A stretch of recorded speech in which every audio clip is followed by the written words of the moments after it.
Hey everyone, Michael O'Brien here. So the other day we talked about what makes a good opener for your show. Today we're going to talk about what makes, you guessed it, a good closer.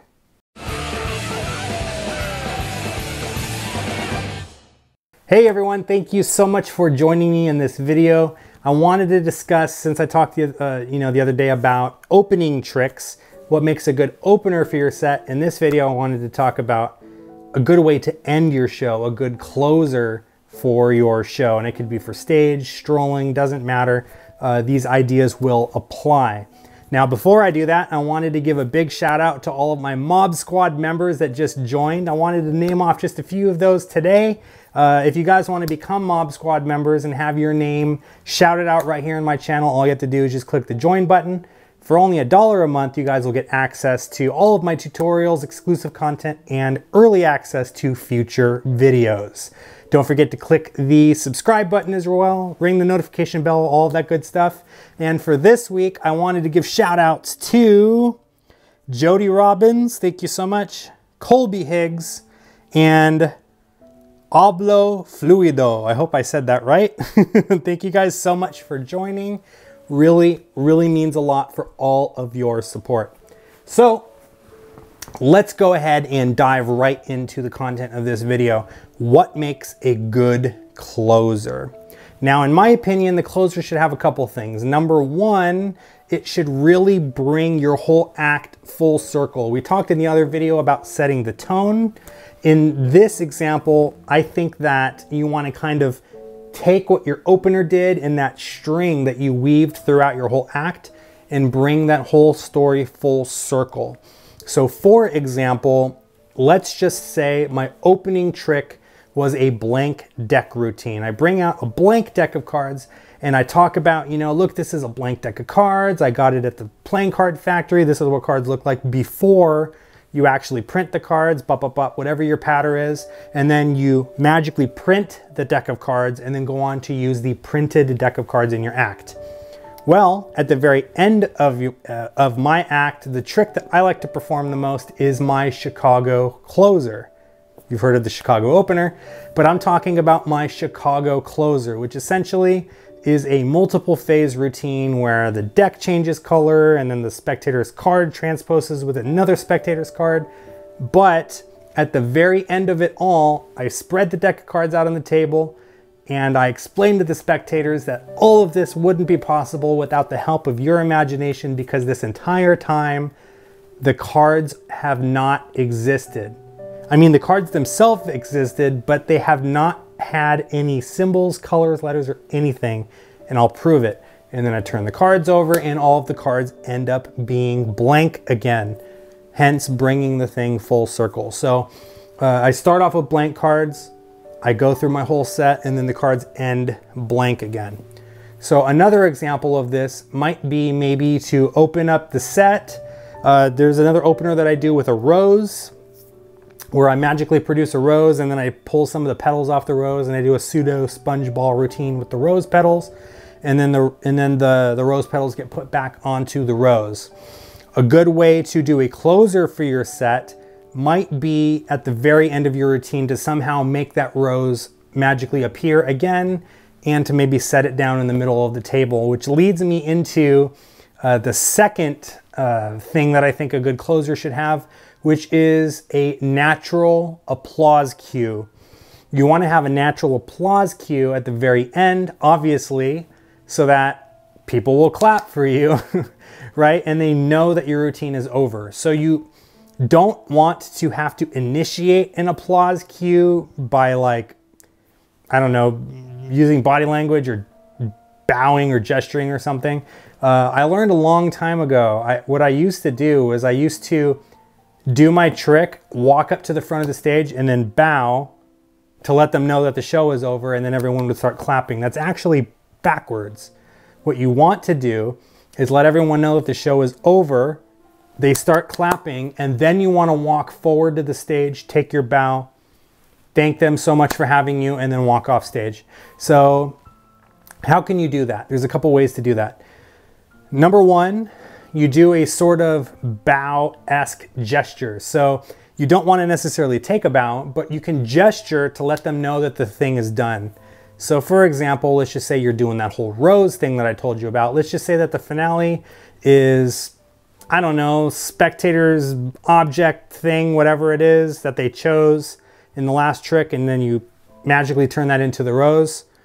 And everyone is like, whoa, like big reaction to the rose. You kiss the rose, you set it down on the table, and then you have your gesture moment, right? So that's gonna tell the audience like, okay, cool, he just did something cool with the rose. Now I'm gonna clap because he's done essentially doing whatever trick it was that he did with the rose. Another way that you can do this is to be standing in the center frame, or put whatever the object is that was the central focus of your show, center frame, and put it up on a pedestal. I don't mean you literally have to put it on a pedestal, but in the example that I just gave you, like with the rose, I set it down in the middle of the table. Maybe you walk off to the side of the table, you gesture to the rose, and then you gesture to the audience, and then the audience is gonna clap. You take your applause cue, you bow, and then you can walk off the stage.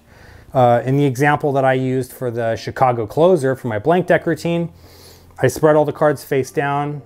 You can see the backs, like let's just say all the cards are like blue back, rider backs. And then I patter for a minute about how imagination or destiny or whatever you want to talk about. And then I very slowly, you know, you'll do like a, I can't think of it, like a ribbon spread turnover, whatever the name of it is. Comment below if you know the name of the thing that I'm talking about. Like the ribbon spread turnover thing, where all the cards kind of flip over and then they're blank.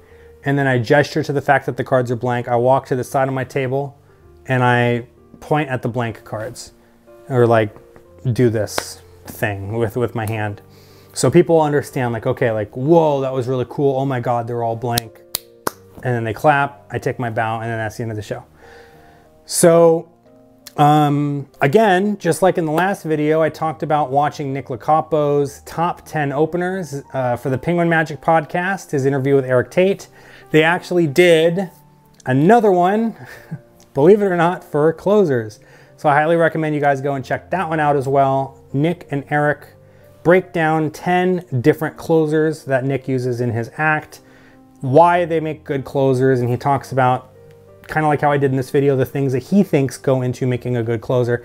And one thing that he mentioned that I never really thought about before, subconsciously I did, but I never really thought about why I did this. You want to make sure that your closer ends with you or whatever the object is being the focus.